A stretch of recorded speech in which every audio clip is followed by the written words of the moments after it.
welcome to the channel. Let's add a crack it. Hope you all are doing well. So today is our day 2 video of MCQs series. Hope आपने previous day 1 की video को देखा होगा. अगर नहीं देखा तो उसको जरूर देखिएगा. बहुत बेनिफिशियल वीडियो होने वाली है आपके लिए. सो हमने प्रीवियस वीडियो में 5 क्वेश्चंस किए और chapter money function and money functions and supply से, जो कि मैक्रो इकोनॉमिक्स प्लस 2 क्लास का चैप्टर है. क्लियर? सो अगर आप चैनल पे नए हो और आपने प्रीवियस कोई भी वीडियो को नहीं देखा, तब भी आपके लिए ये वीडियोस बहुत बेनिफिशियल होने वाली हैं, क्योंकि हम इसमें सिर्फ एमसीक्यूज कर रहे हैं. एमसीक्यूज से हम पूरे चैप्टर की भी रिवीजन कर लेंगे. सो स्टार्ट करते आज का लेसन. और डे 1 की वीडियो को देखना मत भूलिए और वीडियो को लास्ट तक देखिए. सिर्फ 5 क्वेश्चन ही करेंगे. हर डे हम पर डे 5 क्वेश्चन ही करेंगे और साथ साथ उसके लेसन की पूरी रिवीजन भी कर लेंगे. सो आज का पहला क्वेश्चन और हमारे मनी एंड सप्लाई के चैप्टर का 6th क्वेश्चन. सो हम इसके साथ साथ मैंने आपको प्रीवियस वीडियो में भी बताया था कि असर्शन और रीजन के क्वेश्चन में कैसे आंसर देते हैं, कैसे करें, करने का तरीका क्या है, वो भी हम साथ साथ समझेंगे और स्टेटमेंट वाले क्वेश्चंस भी करेंगे. आज के लेसन में सिर्फ एक दो टॉपिक से ही हम क्वेश्चंस करेंगे. इंपॉर्टेंट जो क्वेश्चंस बन रहे हैं हर एक पार्ट को टच करके हम क्वेश्चंस को करेंगे. सो क्वेश्चन हमारा आज के लेसन का फर्स्ट है, assertion is expansion of market has led to expansion of scale of input. Reason उसका बता रहे हैं, expansion of exchange has led to expansion of markets for goods and services. अब ये वाला क्वेश्चन अगर करने से पहले इसकी एक बार एक्सप्लेनेशन बहुत डिटेल में पढ़ लें तो बहुत इजी हो जाएगा. पहले हम एक्सप्लेनेशन पर चलते हैं.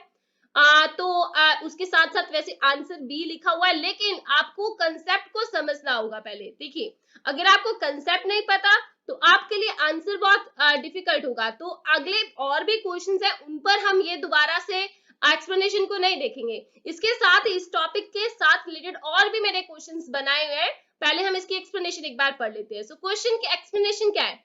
मनी. अब money has led to expansion of exchange. Money की वजह से एक्सपेंशन होती है एक्सचेंज की. हमने प्रीवियस वीडियो में भी पढ़ा था ना, मनी एक क्या है? मीडियम ऑफ एक्सचेंज है. मनी की डेफिनेशन के रिगार्डिंग क्वेश्चंस किए थे हमने लास्ट कल की वीडियो में. और देखिए मनी क्या है? मनी क्या करती है? एक्सपेंशन करती है एक्सचेंज की. अब इस एक्सपेंशन ऑफ, ये एक साइक्लिक प्रोसेस है. देखिए ये क्या है? साइक्लिक प्रोसेस है. मनी की वजह से एक्सपेंशन ऑफ एक्सचेंज होता है. एक्सपेंशन ऑफ एक्सचेंज क्या करता है? Expansion of market for goods and services. अब मनी की वजह से एक्सपेंशन ऑफ एक्सचेंज हुई. अब एक्सपेंशन ऑफ एक्सचेंज की वजह से क्या हुआ? Expansion of markets for goods and services. अब याद रखिएगा, पहले मनी आ गई, मनी के बाद expansion of exchange, expansion of exchange, उसके बाद क्या आ गया? उसके बाद हमारे पास आ गया एक्सपेंशन ऑफ एक्सचेंज हेल्प करता है for expansion of market. Expansion of market clear. उसके बाद एक्सपेंशन ऑफ मार्केट क्या करती है? Led to expansion of scale of output. अब याद रखिएगा, स्केल ऑफ आउटपुट को एक्सपेंड करता है एक्सपेंशन ऑफ मार्केट. अब देखिए, जब ये मैंने इस चीज को हाईलाइट क्यों किया, एक्सपेंशन ऑफ मार्केट क्या करता है? Led to expansion of scale of output करता है.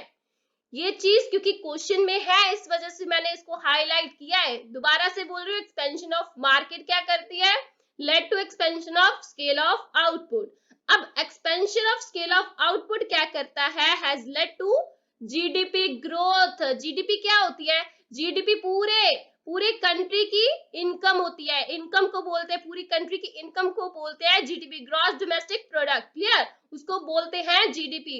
और इसकी वजह से हमारे देश की इनकम, अगर expansion of scale of output होगा, आउटपुट ज्यादा होगा, एक्सपैंड करेगा, उसकी वजह से जीडीपी की ग्रोथ, नेशनल इनकम की ग्रोथ भी होगी, विच इंप्लाइज, जिसकी वजह से ग्रोथ ऑफ इकोनॉमी होगी इनडायरेक्टली. सो मनी से हम कहाँ पहुंच गए, एक्सपेंशन ऑफ इकोनॉमी तक पहुंच गए, ग्रोथ तक पहुंच गए। तो it means money plays a very important role. Money की वजह से पहले एक्सपेंशन ऑफ एक्सचेंज हुआ, एक्सपेंशन ऑफ एक्सचेंज होने के बाद expansion of market of our goods and services हुआ, फिर एक्सपेंशन ऑफ मार्केट के बाद एक्सपेंशन ऑफ स्केल हुआ, एक्सपेंशन ऑफ स्केल के बाद क्या हुआ, जीडीपी ग्रोथ हुई, जीडीपी ग्रोथ के बाद क्या हुआ, जीडीपी ग्रोथ के बाद अल्टीमेटली ग्रोथ ऑफ इकोनॉमी होती है। क्लियर? सो इसका मतलब अगर जीडीपी की ग्रोथ के लिए कोई भी जीडीपी ग्रो करे, इट मींस अल्टीमेटली हमारी इकोनॉमी ग्रो कर रही है। इस बात को समझ लीजिए। अब चलते हैं क्वेश्चन की तरफ। अब क्वेश्चन को दोबारा पढ़िए। Expansion of market has led to expansion of scale of input. लेकिन हमने अभी एक्सप्लेनेशन में क्या पढ़ा था, expansion of market has led to expansion of scale of output. Expansion of जो मार्केट है वो क्या करती है, expansion of market has led to expansion of scale of input नहीं करती, वो क्या करती है, आउटपुट को करती है। मतलब क्या है, असर्शन को ही गलत लिखा हो गया है। इससे सब साफ पता चल रहा है ना, असर्शन को गलत लिखा गया है। अब रीजन पढ़ते हैं इसका। Expansion of exchange has led to expansion of market for goods and services। इसका रीजन दे दिया क्योंकि एक्सपेंशन ऑफ मार्केट रिस्पॉन्सिबल है। एक्सपेंशन ऑफ मार्केट किससे रिस्पॉन्सिबल है, एक्सपेंशन मार्केट का कैसे होता है, एक्सपेंशन मार्केट का कैसे होता है, देखिए पढ़िए। Expansion of exchange has led to expansion of market for goods and services. Expansion of market होता है from expansion of exchange, exchange से एक्सपेंशन ऑफ मार्केट होता है। इन्होंने क्या लिखा हुआ है, expansion of exchange has led to expansion of market for goods and services. इन्होंने भी वही चीज लिखी हुई है। इट मींस रीजन तो करेक्ट दिया गया है लेकिन असर्शन गलत दे दिया गया। इनपुट की जगह पर उन्होंने आउटपुट लिख दिया। It means it is a incorrect assertion and correct reason. तो हमारा आंसर क्या हो जाएगा, हमारा आंसर कौन सी ऑप्शन हो जाएगी, अब चेक कीजिएगा कौन सी ऑप्शन पर हमारा आंसर है। सो option D will be the correct answer where assertion is false but reason is true. So this is the answer for our question. Clear? अब बढ़ते हैं नेक्स्ट क्वेश्चन की तरफ। अगर आप वीडियो को देख रहे हैं बहुत ध्यान से, अगर आपको आंसर पता होता है ना, सो प्लीज रिक्वेस्ट है आप वीडियो को पॉज करके अपने आप आंसर करने की कोशिश कीजिए। फिर हम जब उसको एक्सप्लेनेशन उसकी पढ़ेंगे तो फिर आप उससे ट्राई कर सकते हैं कि आपका जो आंसर आपने सोचा है, एक्सप्लेनेशन सोची थी, क्या वो करेक्ट है या इनकरेक्ट है। क्लियर?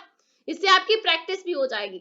अब moving to the next question number 7, assertion expansion of scale. अब इसी एक्सप्लेनेशन से रिलेटेड है, इसी एक्सप्लेनेशन से रिलेटेड हमने अदर क्वेश्चंस को भी बनाया, किस वे से अलग अलग वे से क्वेश्चन आ सकता है।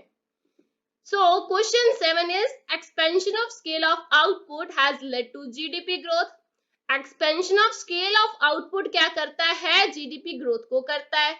फिर money has led to the expansion of exchange। money की वजह से expansion of exchange होता है। अभी जरा हम फिर से इसको पढ़ते हैं, इसको एक्सप्लेनेशन को ध्यान से देखिएगा।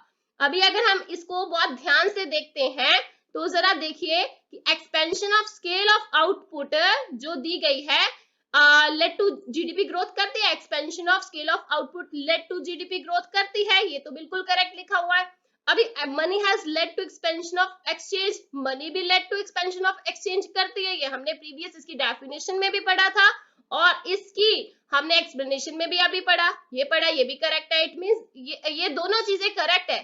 क्या ये दोनों आपस में रिलेटेड है, क्या ये दोनों आपस में रिलेटेड है, ये जो असर्शन दिया गया है क्या ये उसका करेक्ट रीजन है, जो इन्होंने असर्शन दिया है expansion of scale of output has led to GDP growth, क्या उसका ये रीजन करेक्ट है।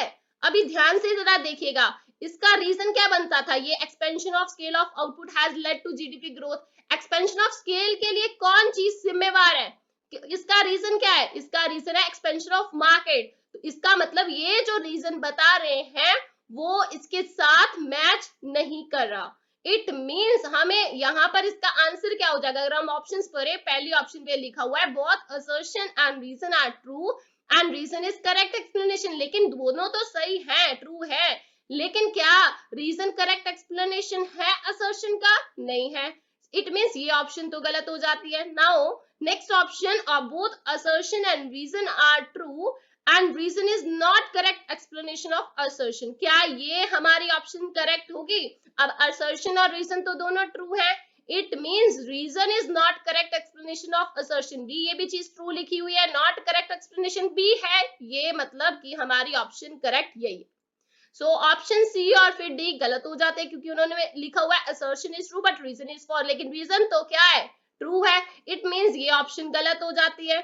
इसमें ऑप्शन डी में उन्होंने लिखा है assertion is false but reason is true, it means assertion भी तो ट्रू है ना, तो ये भी उन्होंने गलत लिखी हुई है, तो इसको भी हमने फॉल्स कर दिया। नाउ अब इसके आंसर देखते हैं। आंसर क्या लिखा हुआ है उन्होंने? Both assertion and reason are true and reason is not correct explanation of assertion। तो यही आंसर है हमारा। क्लियर?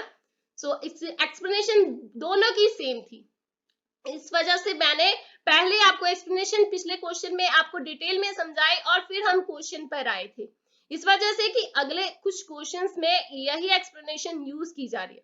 हम moving to the next question. अब देखिए स्टेटमेंट वाइज क्वेश्चन बना दिया, अब स्टेटमेंट वाइज क्वेश्चन बना दिया हमने। नेक्स्ट एक, अब जरा इसको पढ़ते हैं। क्लियर? अब क्वेश्चन पढ़िए जरा। Under the barter system sale and purchase of an individual must occur at the same point of time। अभी बार्टर सिस्टम के बारे में हमने प्रीवियस लेसन में भी पढ़ा था कि बार्टर सिस्टम क्या था। क्लियर? सो बार्टर सिस्टम में बोल रहे हैं स्टेटमेंट 1 में कि under the barter system act of sale, मतलब कि सेल और परचेज का जो हम एक्ट करते हैं, एक इंडिविजुअल करता है, कोई भी पर्सन करता है, एक इंडिविजुअल करता है, must occur at the same point of time.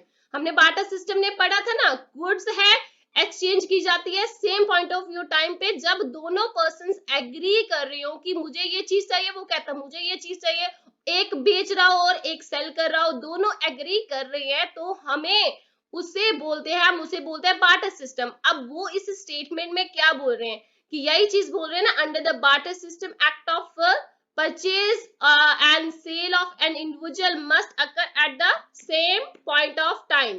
तो मतलब ये स्टेटमेंट बिल्कुल करेक्टली बोल रहे हैं। Now moving to the statement 2। अब स्टेटमेंट 2 को पढ़ते हैं।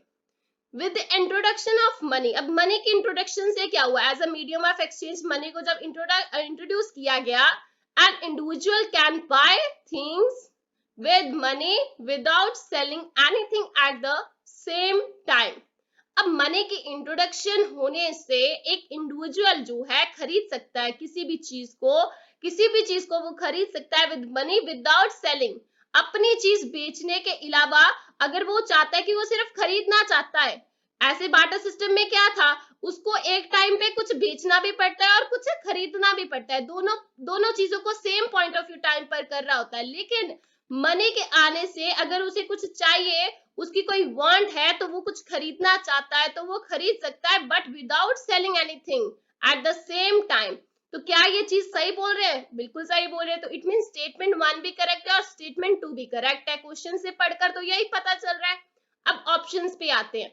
ऑप्शंस क्या लिखे हुए हैं? Option statement 1 is correct but statement 2 is incorrect.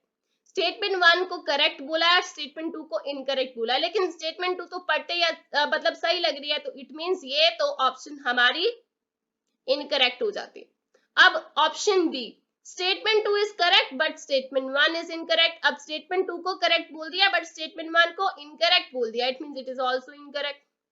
So now option C, both statement 1 and 2 are correct। It means ये statement हमारी correct है, कि ये option हमारी correct है कि both statement 1 and 2 correct। हमने भी यही बोला था ना कि दोनों statement correct है, it means हमारा आंसर ये option C हो जाएगी।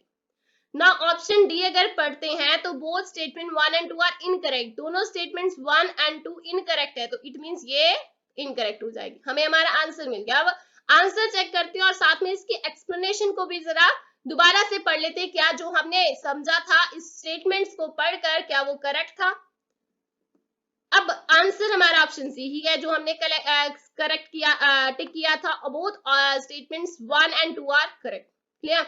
एक्सप्लेनेशन पढ़िए जरा। जो रेड मार्क किया वो इस क्वेश्चन से रिलेटेड है, लेकिन बाकी पार्ट मैंने रेड मार्क नहीं किया, वो अगले आने वाले क्वेश्चंस के साथ जरूर रिलेटेड है और उनको भी साथ में ध्यान से पढ़ लीजिएगा। अगर आपने नहीं पढ़ेंगे तो आपको अगले क्वेश्चंस को करने में प्रॉब्लम आएगी। Clear? So under the barter system, act of sale and purchase of an individual must occur at the same point of time। ये जो बार्टर सिस्टम है ना, इसी की डेफिनेशन है जो हमने यहाँ पर प्रीवियस क्वेश्चन में स्टेटमेंट को लिखा था ना, स्टेटमेंट 1 में, under the barter system sale and purchase of an individual must occur at the same point of time। ये क्या थी, ये बार्टर सिस्टम की ही डेफिनेशन थी, उसका ही मीनिंग में आती है ये चीज। Clear? So to buy a thing, an individual must at the same time sell something needed by the other person। अभी अगर कुछ खरीदना है बार्टर सिस्टम में, तो उसी पॉइंट ऑफ व्यू टाइम पर, सेम टाइम पर उसे कुछ सेल भी करना होगा जो अगले बंदे को चाहिए, अदर पर्सन को नीडेड है, उसको उसकी जरूरत के हिसाब से उसे कुछ उसको देना पड़ेगा, तभी वो खरीद पाएगा। Clear? Also sale and purchase by an individual must be equal value। और ये भी बोल रहे हैं कि बार्टर सिस्टम में ये नहीं है कि अभी अगर किसी ने मांगा कि मुझे तो गोल्ड चाहिए, तो दूसरा कह रहा है मुझे तो चलो मैं गोल्ड दे देता हूँ, आप मुझे व्हीट दे दो, तो अगर उनकी वैल्यू इक्वल नहीं है तो this is not called a barter system. Value को भी थोड़ा सा इक्वलाइज करके चीज को ट्रांजेक्शन की जाती है। क्लियर? नाउ अगली अगर आप पॉइंट नंबर 2 पढ़िए, विद इंट्रोडक्शन ऑफ मनी। अब ये बार्टर सिस्टम की डेफिनेशन हो गई, इसके रिलेटेड जो पॉइंट्स थे वो हो गए, और अब ये नीचे हमने जो पढ़ रहे हैं वो क्या है, मनी के रिगार्डिंग, मनी का मीनिंग है। अब with introduction of money as a medium of exchange, an individual can buy a thing with money without selling anything at the same time. अब वही चीज बोल रहे हैं, ये मनी की डेफिनेशन बोल सकते हो और मीनिंग भी बोल सकते हो। Likewise, he can sell a thing for money without buying anything at the same time। अब उसे मनी में, अगर उसके पास मनी है तो without selling anything, without buying, अगर he can sell a thing, अगर वो बेचना चाहता है किसी भी चीज को for a money के लिए, without buying anything at the same time, और इसको हम रिवर्सली भी लिख सकते हैं, इसका वाइस वर्सा भी कर सकते हैं, अगर वो खरीदना चाहता है without selling anything, that is called the transaction which he taking with money। clear? he or she may be taking with money, तो उसको ही हम बोलते हैं कि मनी से वो as a medium of exchange उसको यूज करके ये ट्रांजेक्शन को कर रहा है। Thus with the introduction of money, acts of sale and purchase has been separated। अब ये बहुत इंपॉर्टेंट चीज है कि इसकी वजह से क्या हुआ, इंट्रोडक्शन ऑफ मनी आने से एक्ट ऑफ जो सेल एंड परचेज है वो सेपरेट हो गए, दोनों अलग अलग हो गए। क्लियर? नाउ अब ये हमने एक्सप्लेनेशन पढ़ ली, ये अगले क्वेश्चन में भी यूजफुल होगी अगर आपने बहुत ध्यान से पढ़ी है। अब अगले क्वेश्चन पर चलते हैं। So question number 9, with the introduction of money, acts of sale and purchase have been separated। अभी मैंने बोला था लास्ट, अभी एक्सप्लेनेशन जब पढ़ रही थी बहुत इंपॉर्टेंट लाइन आई है, आपको बोला था, तो अभी ध्यान से जरा फिर से हम असर्शन और रीजन के क्वेश्चन को पढ़ते हैं कि क्या उसका जो रीजन दिया गया है वो सही है और उसका जो असर्शन दिया गया है वो सही है या फिर दोनों गलत है। क्लियर? सो बहुत ध्यान से पढ़िएगा। सो पहले हम असर्शन फिर से पढ़ते हैं। सो असर्शन में वो बोल रहे हैं, with the introduction of money, acts of sale and purchase have been separated. Money के आने से एक्ट ऑफ जो सेल है और परचेज है दोनों क्या हो गए, सेपरेटेड हो गए। तो हमने प्रीवियस एक्सप्लेनेशन में यही पढ़ा था ना कि दोनों मनी के आने से सेल और परचेज जो है दोनों सेपरेट हो गए, एक ही टाइम पर हमें दोनों को करना जरूरी नहीं है। अगर हम कुछ बेचना चाहते हैं at the point of time, हमें जरूरी नहीं है कि कुछ खरीदे भी। अगर हम कुछ खरीदना चाहते हैं eight the same point of time, जरूरी नहीं है कि हम कुछ बेचे तभी उसको खरीद पाएंगे। सो ये असर्शन बिल्कुल करेक्टली बोल रहे हैं। क्लियर? असर्शन बिल्कुल करेक्ट बोल रहे हैं असर्शन में। अब रीजन पर आते हैं। A person can sell a thing with for money only with buying anything at the same time. अब वो बोल रहे हैं person can sell a thing for money, अगर कोई पर्सन सेल करना चाहता है एक चीज फॉर मनी, मनी के लिए, only with buying anything at the same time. Only वो कैसे कर सकता है, अगर कोई पर्सन कुछ बेचना चाहता है मनी के लिए ओनली विद बाइंग, वो तब कर सकता है ओनली विद बाइंग अगर वो कुछ बाय करेगा eight the same point of time. क्या हमने ये तो असर्शन को पढ़ते ही पता चल जाता है कि ये रीजन बिल्कुल इसका गलत लिखा हुआ है। अगर आपने बहुत ध्यान से पढ़ो ना, पता चल रहा है कि मनी के आने से, तो हमने पीछे पढ़ा अभी कि सेल एंड परचेज दोनों सेपरेट हो गए, अभी वो बोल रहे रीजन में कि सेल करेंगे, पर्सन को बेचना जरूरी है, अगर कुछ बेचना चाहता है तो उसके लिए उसको खरीदना जरूरी है एट द सेम टाइम। तो क्या ये रीजन करेक्ट दे रहे हैं? बिल्कुल नहीं दे रहे करेक्ट, तो इसका मतलब हमारा रीजन इनकरेक्ट हो जाता है। तो इसकी वजह से हमारे ऑप्शंस में आंसर कौन सा मिलेगा? ऑप्शन ए पर लिखा हुआ है assertion and reason are true and reason is correct explanation of assertion. तो क्या ये हमारा रीजन और असर्शन दोनों ट्रू है? दोनों तो ट्रू है ही नहीं, तो इसका मतलब पहली लाइन पढ़ते ही पता चल जाता है option A is incorrect. Now option B is both assertion and reason are true and reason is not correct explanation of assertion।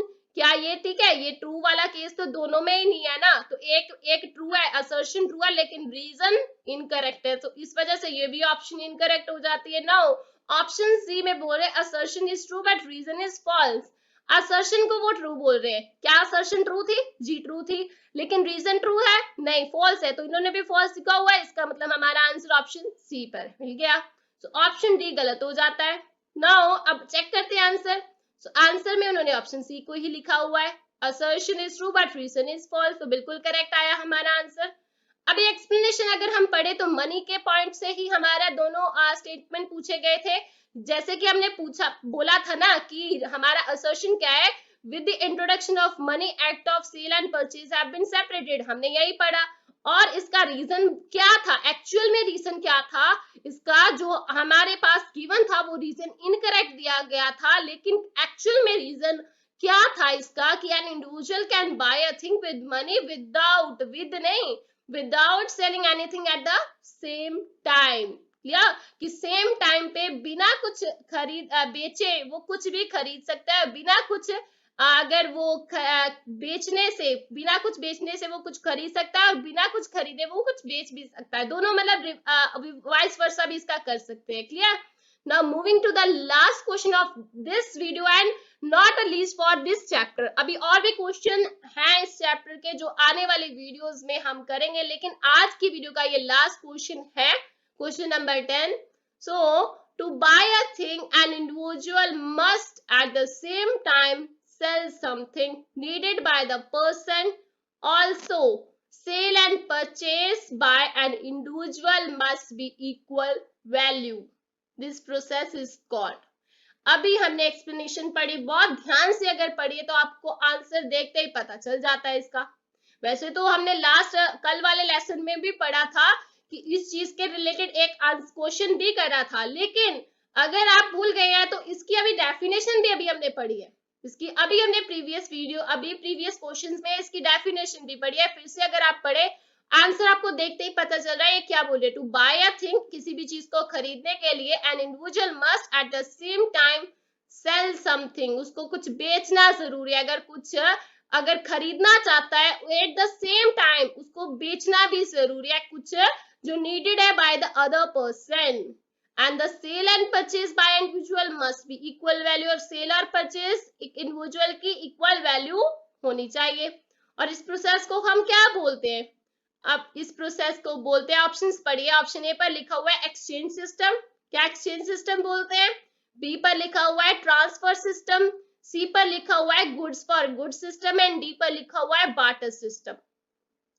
अब अगर आपको आंसर पता है, पॉज करके वीडियो आप टिक लगा कर देख सकते हैं और बाद में चेक भी कर सकते हैं। सो जो इसका एक्चुअल में आंसर है वो क्या है? ऑप्शन डी, यानी कि बार्टर सिस्टम। अभी चेक करते हैं, ऑप्शन डी ही हमारा करेक्ट आंसर है। एक्सप्लेनेशन जरा पढ़िए। जब हम बार्टर सिस्टम के डेफिनेशन पढ़ रहे थे, मीनिंग पढ़ रहे थे, मैंने आपको बोला था कि ये बार्टर सिस्टम का एक्चुअल मीनिंग भी है और डेफिनेशन भी हम इसको बोल सकते हैं। बार्टर सिस्टम में क्या होता है? Act of sale and purchase of individual must occur at the same point of time. Clear? Sale और परचेज दोनों at the same point of time होते हैं। अगर कोई भी पर्सन, अगर कोई भी इंडिविजुअल बाय करना चाहता है एट द सेम मोमेंट, उसे कुछ बेचना भी पड़ेगा जो नीडेड हो by the other person. Also sale and purchase by individual must be equal value, equal value भी होने चाहिए। इसकी हमने एग्जाम्पल भी समझी थी। क्लियर? सो ये था आज का लेसन और आज के 5 क्वेश्चंस, और मिलते हैं हम अगले जो 5 क्वेश्चंस के साथ कल के लेसन में। होप आपको ये आज का लेसन, आज के क्वेश्चंस अच्छे लगे होंगे और आने वाले लेसन में हम और भी कॉम्प्लेक्स क्वेश्चंस को करेंगे, और देखते रहिए वीडियोस को और शेयर भी करिए। तो चैनल को सब्सक्राइब और वीडियोस को लाइक शेयर करना मत भूलिए। Thank you.